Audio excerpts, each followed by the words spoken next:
Sir మొత్తం నీళ్ళు రాత్రి వచ్చేసినాయి పడ్డ రాత్రి వానకి. వర్షానికి మొత్తం కంపెనీ మొత్తం మునిగిపోయింది.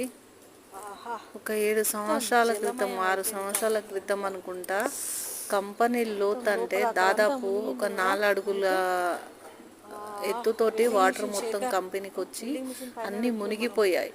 మళ్ళీ ఇప్పుడు దేవుడా, అదే విధంగా వానలకు రాత్రి నీళ్ళు కూడా ఒక వచ్చినాయి. ఫీట్‌న్నర వరకు వాటర్ వచ్చేసింది. అక్కడ చూడండి, ఆ హైట్ అవి ఫీట్ 1 తీసేసి ఫీట్ ఉంటుంది. ఈ కరెంటు ఒక పోలు ఫీట్‌న్నర వరకు దగ్గర వాటర్ ఏది వచ్చేసింది. కరెంట్ మొత్తం అస్సలు ఆన్ కరెంటు చేయకు. బోర్డు ఇక్కడ ఉండేది ఎంసీబీ పెద్ద ఏంటంటే ఎంసీబీ ఉంది చూడు 3 బయట ఫేస్ కింద. కరెంటు ఉంటుంది. వామ్మో, నేను అందుకే సారీ, నేను చెప్తున్నా ఏదైనా సరే 3 పైన ఫేస్ పెట్టాలి, కరెంటు. సో పైన మొత్తం పెట్టాలి. మునిగిపోయిందండి. కంపెనీ అనుకోలేదు అంతా కానీ మునిగిపోయింది. చూడండి చెప్పలేం, వాటర్‌తో రెయిన్ సీజన్ కదా. నీకు చెప్పిన ఎక్కడ ఒకసారి వదలకుండా మునిగిపోయింది చాలా మొత్తం అంతా సామాన్ కంపెనీ. డ్యామేజ్ ఇగో అయిపోయింది. ఈడ ఎంసీబీ ఉంది అసలు శేఖర్, అవుతుందని ఇగో అనుకోలేదు. ఈడుంది లేదంటే ఎంసీబీ, అన్ని పైన ఇది తీసేయి. పెట్టుకునే వాళ్ళము. సార్ మొత్తం రాధ మునిగింది. ఏది ఆహా, చెడు ఏ టు జరుగుతుందని జెడ్ అనుకోం ఎక్కడ కదా. లేకుండా నీళ్ళు. ఇలా అయిపోయిందండి కంపెనీ పరిస్థితి అసలు.